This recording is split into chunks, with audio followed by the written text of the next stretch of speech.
creature.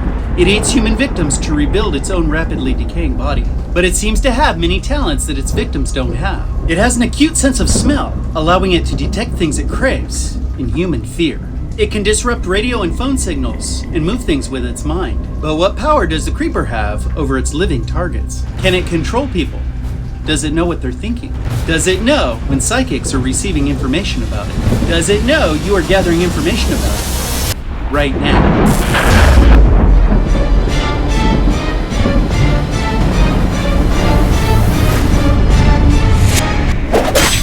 In 2001, the creeper leaked into theaters and found a place in the hearts of fans. We all became a part of it, and it became a part of us. But we never received a lot of information about the creeper. It's still shrouded in mystery. Psychics tried, and a couple of them seemed to gather a significant amount of information about the creeper, but they didn't share it with us. Yet we did learn a lot about the creature. We learned how long it gets to hunt, and how long it must remain in the ground between feedings. We found out it's ancient, and nothing has been able to kill it.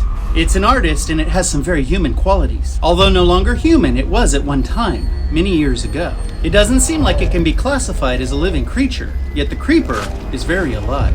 But maybe most perplexing is the way that it knows things. It actually knows a lot more than it should for interacting with our world 23 days, every 23 years. Fans everywhere want to know how it learned to drive and create art projects. Just exactly how does it know how to do any of the things that it does?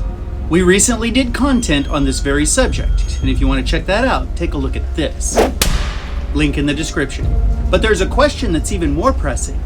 What does it know about us?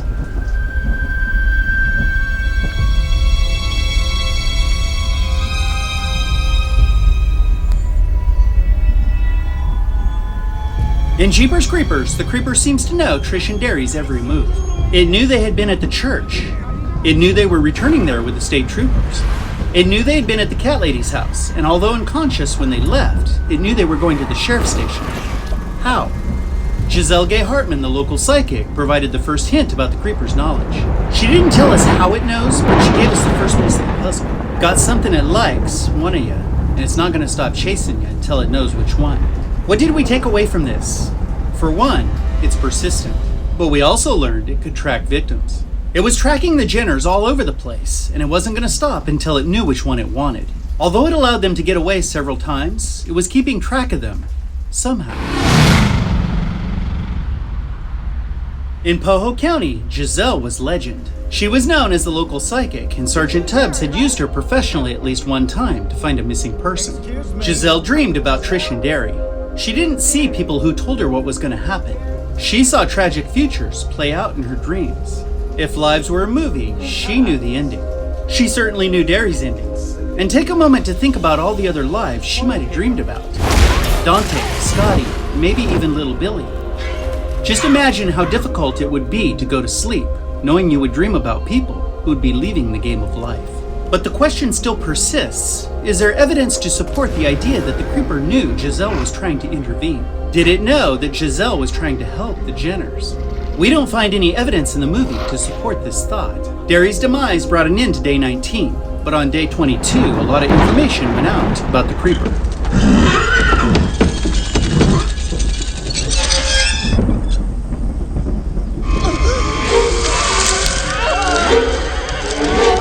Kenny Brandon stumbled onto part of the creature that it lost in 1978 when one of its hands fell from the sky. He took it home, shot it, and ultimately buried it on their property. The very fact that he shot it and buried it means he probably saw. Kenny didn't make it.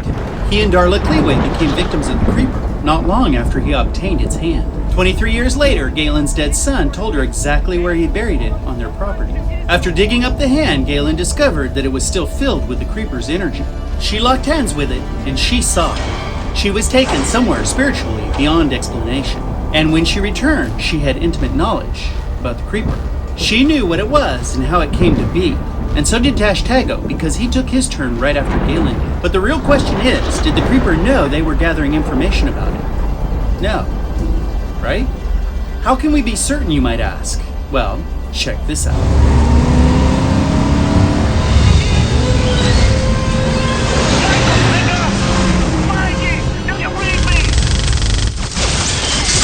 Dan Tashtago and Davis Tubbs launched an attack against the creeper. It comes as no surprise that the Creeper won the battle. But nearing the end of the battle, the Creeper prioritized Tashtego. This made audiences believe that the Creeper destroyed Tashtego because he knew sensitive information about the creature. But remember, Tashtego had a history with the Creeper. He told Tubbs that I know it, and it knows me. And he told him this prior to touching the Creeper's hand. So when the Creeper attacked Tashtego, did it really know the sheriff had touched its hand and learned how it came to be, and potentially how to kill it? No. Surprising? Not really. Let's turn back to Galen for additional information. After all, she and Tashtego potentially knew the same thing. How can we be so certain that the Creeper didn't know what Galen and Tashtego knew? Because it had to be told. Galen made a sign at the end of the third movie and staked the Creeper's severed hand to it. It read, "We know what you are." This infuriated the Creeper, and is proof enough for us that it didn't know what Galen and Tashtego saw or knew prior to reading their sign. So far in this investigation, there's no reason to believe that the Creeper knows the psychics are having dreams. It seems to be unaware of information going out about it, but that was before we considered Minxie's dreams.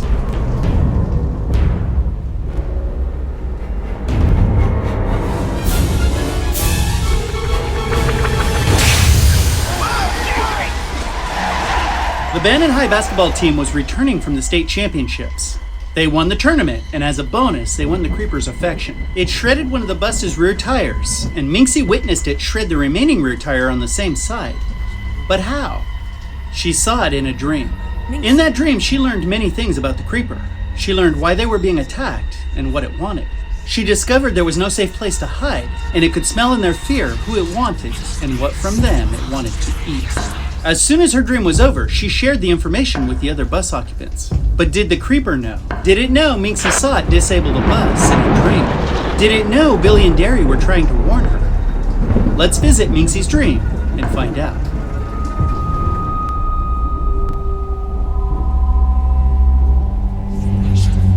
As Minx drifted off, she met a dead boy. Derry Jenner approached Minxie and told her things about the Creeper. He whispered very fast, and she took it all in. She gathered information about the Creeper from one of its victims. Minxie was able to ask Derry questions and receive answers. She was in direct contact with the spirits of Billy and Derry as they tried to help her. Now this is extraordinary and much different than Giselle's dreams. Giselle could see people's lives play out in the future, and she could tell what was going to happen to them. She didn't like having those things in her head and knowing the things that she did. Nevertheless, she saw the future, and she saw what people would go through, and in many cases, how they would die. But she experienced her visions as a spectator.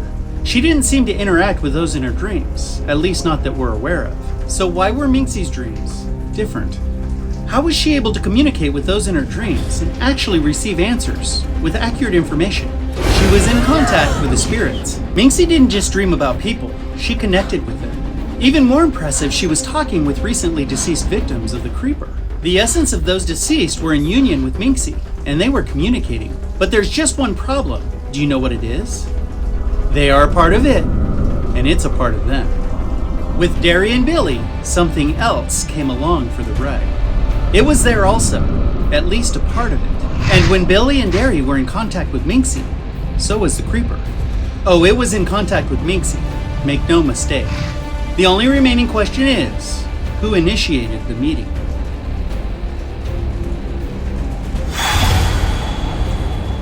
Billy and Derry wanted to warn Minx of the impending danger that would soon befall the cursed Bannon High Bus 226. But we believe this supernatural event was initiated by the Creeper. Billy and Derry came with the Creeper, and they took that opportunity to try and change the fate of those on the bus. What's more, it stalked humans long enough to know exactly what Minxie would do when she woke up. It knew she would tell about the events of her dream, and that information would go out about it. It was all planned, and done on purpose. It can smell in our fear who it wants and what from them it wants to eat. The Creeper seems to have had the talent to be in Minxie's head. If we're right, it was there to create fear and potentially gain information about others on that lonely stranded vehicle, full of fear and victims that would soon belong to the creature. Does the Creeper know when psychics learn about it? It does when it initiates the connection. As we always do, we want to know what you think. Was Minxie's experience different? Was she invaded by a monster intent on using every resource at its disposal? to feed on passengers of bus 226. Hey, if you're enjoying the content here at Be Eating You, please show us some love, like, share, sub up, and if you click the bell, it shall toll for thee. Until next time, we'll see you.